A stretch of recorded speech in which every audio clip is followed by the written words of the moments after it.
भैया। नमस्ते दोस्तों, 144 साल के बाद जो प्रयागराज में महाकुंभ हो रहा था, उसका बुखार जितनी तेज़ी से ऊपर चढ़ा था उतनी ही तेज़ी से अब उतरता जा रहा है। रिपोर्ट्स आ रही हैं कि जो लोग 3-3, 4-4 दिन की यात्रा करके हज़ारों किलोमीटर से चल के प्रयागराज में संगम में डुबकी लगाना चाहते थे, उनको बीच रास्ते से ही वापस किया जा रहा है। भाई वहाँ बड़ी अव्यवस्था हो गई है, अब आप लोग आगे मत जाइए। और अव्यवस्था सच में हुई है। शहर तो पूरा पैक ही हो गया है और इतना जाम है कि बताते हैं कि 25-26 घंटों में लोग 6-6, 7-7 किलोमीटर सिर्फ चल पाए हैं। और इतना ज़्यादा बुरा हाल है वहाँ फंसी हुई भीड़ का कि अब वो मना रहे हैं कि कितनी जल्दी हो सके हम वहाँ से वापस जाएं। बड़े हृदय विदारक वीडियोज़ वहाँ से आए। जो वो भगदड़ हो रही उसकी बात नहीं, भगदड़ के अलावा उसमें से अब ऐसे वीडियोज़ आ रहे हैं कि बस लोग पूछ रहे हैं कि भाई कब पहुँचेंगे घर, कब निकल पाएंगे, यहाँ से निकलने का और कोई रास्ता है कि नहीं। लेकिन इतने विशाल जनसैलाब में जो भीड़ ड्रोन कैमरे से शूट करके दिखाई जा रही थी कि देखो ये है हिंदुत्व की ताकत, ये है संगम की ताकत, ये है कुंभ की ताकत वगैरह वगैरह, अब लोग उसी भीड़ से किसी तरह बच के निकलना चाहते हैं। और जाहिर सी बात है कि निकलना क्यों नहीं चाहेंगे, जो उस भीड़ को ड्रोन से कैप्चर करने वाले हैं उनका नुकसान तो है नहीं, जो उस भीड़ का हिस्सा हैं असली प्रॉब्लम उनको हुई है।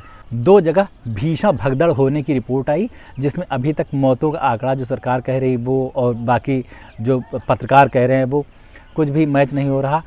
और लोग जो हैं वो उम्मीद कर रहे हैं कि जो जितना आंकड़ा बताया जा रहा है उससे ज़्यादा होगा। एक जो भगदड़ थी उसको तो लोगों को एकदम पता भी नहीं चलने दिया गया, प्रशासन एकदम छिपा ले गया। वहाँ पर लल्लन टॉप के रिपोर्टर गए तो उन्होंने दिखाया कि यहाँ पर जेसीबी से और ट्रैक्टर में भर भर के मलबा हटा दिया गया है, लोगों के कपड़े, चप्पल और उनकी जो भी बिलोंगिंग्स थी वो सब कुछ, ताकि लोगों को पता न चले कि यहाँ ऐसा कुछ हुआ है। इतने लेवल पर मिसमैनेजमेंट और उसको लीपा पोती करने की कोशिश की गई। अब लोग रो रहे हैं। भाई साहब, मुझे हर चीज़ पर शक हो रहा है कि इसमें से कौन सी चीज़ सही है कौन सी गलत। जैसे कि 144 साल बाद ऐसा कुंभ हो रहा है, ये कौन सी गणना है भाई साहब।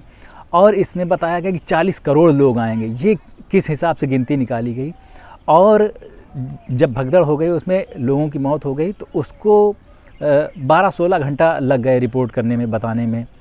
और उस पर भी लोग, प्रशासन वहाँ का तैयार नहीं था बताने के लिए।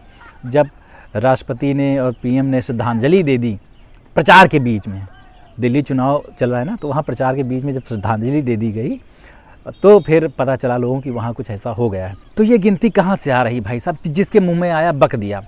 और लोग कह रहे हैं कि वीआईपी लोग इसके लिए ज़िम्मेदार हैं। ना ना ना, वीआईपी लोग ज़िम्मेदार नहीं। वीआईपी लोगों को वीआईपी बनाया किसने है, वो लोग ज़िम्मेदार हैं। क्योंकि ये जो भीड़ है जिसमें कि हम आप शामिल हैं, हम ही लोग तो इलेक्ट करके इनको वीआईपी बना रहे हैं। और फिर इनको हेलीकॉप्टर में वहाँ पहुँचाया जा रहा है, वीआईपी गाड़ियों में, लग्जरी गाड़ियों में। ये आराम से जाके वहाँ पर स्नान कर रहे हैं। और उसके बाद जो भेड़ बकरियाँ हैं, जो बड़े बड़े बैग और छोटे छोटे बच्चे कंधों पर लादे हुए वहाँ पर पहुँच रहे हैं, भीड़ में, सांस अटकाने वाली भीड़ में पहुँच रहे हैं, वही लोगों ने तो वीआईपी बनाया है। अभी कोई आके कह देगा कि ये देखो एक और गिद्ध आ गया मज़ा लूटने के लिए, मजाक उड़ाने के लिए। ये बहुत बढ़िया सिस्टम चल रहा है। एक बाबा हैं, पर्ची काट बाबा, उनको किसी के भूत भविष्य का पता नहीं रहता, लेकिन वो पर्ची काटते हैं। यहाँ पर भगदड़ होने वाली है इसका पता उनको नहीं चला, जबकि वो पहले नहाने पहुँच गए थे। उन्होंने बताया कि इस कुंभ मेले में जो कोई नहीं पहुँचेगा वो देशद्रोही है। अब जैसे 40 करोड़ का आंकड़ा जो झूठा है, और लेकिन फिर भी उस पर यकीन कर लिया जाए, तब भी देश में एक बड़ी आबादी जो है 100 करोड़ के आसपास, वो नहीं पहुँची कुंभ में। तो इस देश में 100 करोड़ देशद्रोही रह रहे हैं। उसमें हमारे आपके जैसे जो भी अपने काम से काम रखने वाले और इस तरह के फालतू एडवेंचर ना करने वाले लोग हैं, वो सब देशद्रोही हैं।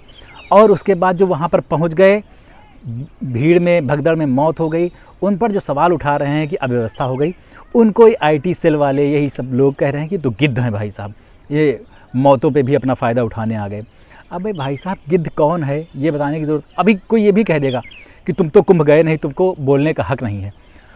तो उसके लिए मेरे पास खजूर, देखें खजूर का पेड़ होता है, उसमें जो पत्तियाँ होती हैं ना, पत्तियों के बीच में एक बड़ी पतली सी डंडी होती है, बहुत पतली सी बारीक। लेकिन जब उस डंडी के ऊपर से पत्तियाँ हटा दी जाती हैं तो एक बहुत पतली सी कैनी कहा जाता है हमारे यहाँ। और कैनी से जब पिछवाड़े पे वार होता है ना, तो साँ की आवाज़ आती है और सांस अटक जाती है। हिंसा नहीं कहते इसको, ये हिंसा बिल्कुल नहीं है, लेकिन उसी कैनी से मार पड़ेगी भाई साहब। हमारे टैक्स के पैसों से ये 10,000 करोड़ कहाँ से आया है? कोई मामा जी के घर से लाया था क्या? हम लोगों के टैक्स के पैसे, जो वाकई अपने घर में बैठ के मेहनत कर रहे हैं ना, जो ऑफिस में जाके मेहनत कर रहे हैं, जो कुंभ का मज़ा लेने उसमें पाप धोने नहीं जा पाए हैं, उनके टैक्स के पैसों से ये इंतज़ाम और बद इंतज़ामी की गई है। हमारा पूरा हक है इस पे सवाल पूछने का। और अगर कोई कहता कि नहीं तुमको हक नहीं है, तो भाई साहब पाकिस्तान चले जाओ, अफ़गानिस्तान चले जाओ। लेकिन सच्चाई यही है कि टैक्स पेयर के पैसे से इसमें इतना इंतज़ाम जो थोड़ा बहुत हो पाया है वो किया गया है, और उसके बाद भी जितना किया गया है उससे ज़्यादा हवा उड़ाया गया।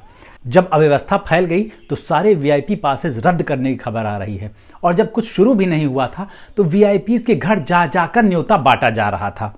और मीडिया भी इसमें कम नहीं है। मीडिया वाले पहले क्या कर रहे थे, जब इस इंतज़ाम के पुरसा हाल लेने चाहिए थे ना, जानना चाहिए था कि क्या स्थिति है वहाँ पर, तो वो घूम रहे थे वीआईपी पंडालों में जहाँ 10-15 हज़ार रुपये पर नाइट का स्टे हो रहा है, और वो लगे थे किसी चरसी गंजेड़ी बाबा का गुणगान करने में कि ये आ गया अपना मलंग। उसके बाद वो किसी मोनालिसा की गहरी आंखों में खोए जा रहे थे।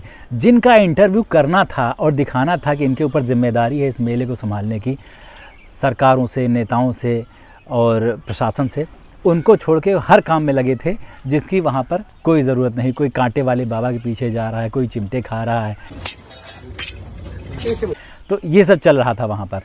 और जब भगदड़ हो गई और जब इतना बुरा हाल हो गया, जब लोग जाम में फंसे हुए हैं, तब फिर इनको याद आया। लोग की वो भी, उसके बावजूद भी बहुत कम लोग ऐसे हैं जो कि सही सही आंकड़ा बताने, सही सही न्यूज़ दिखाने की हिम्मत कर पा रहे हैं। बहुत सारे लोग तो इसको भगदड़ होने के बाद भी कह रहे थे अफवाहों पर ध्यान न दें। अरे बेशर्मो, कितनी ज़्यादा चाटुकारिता करोगे कि एक दिन तो शर्माओ थोड़ा सा। अपना जो पेशा, जिसकी पैसे ले रहे हो, वो कर दो यार। ये सब यहीं रह जाएगा, ये चाटुकारिता तुम्हारी, वो कहीं नहीं जाएगा। लेकिन बिल्कुल अच्छा, मुझे लगता है कि किसी को भी दोषी ठहराना इसमें ठीक नहीं है। जैसी पब्लिक होती है वैसे उसको लीडर्स मिलते हैं, वैसा उसका प्रशासन मिलता है। ये लोग जो नेता लोग हैं, जो भी लोग हैं, वो कोई आसमान से उतरे हुए सितारे तो हैं नहीं, हमारे आपके बीच से गए हुए लोग हैं। तो जितनी बेईमान और जितनी ढोंगी, जितनी पाखंडी पब्लिक होगी, उतने ही पाखंडी और पाखंड का फ़ायदा उठाने वाले लोग होंगे जो आपको कंट्रोल करेंगे। नहीं तो एक खबर ये भी आई थी कि सर्बिया में एक किसी स्टेशन का छज्जा गिर जाने से 15 लोगों की मौत हो गई और वहाँ के पीएम ने इस्तीफ़ा दे दिया। और इसी बीच ये भी खबर आई कि भारत में जो महाकुंभ चल रहा है विशाल, उसका स्टडी करने के लिए 62 देशों की यूनिवर्सिटीज़ लगी हुई हैं। ये भी हालांकि फ़ेक न्यूज़ ही होगी अगर ध्यान से देखा जाए, क्योंकि फ़ेक न्यूज़ में भारत नंबर 1 पर है।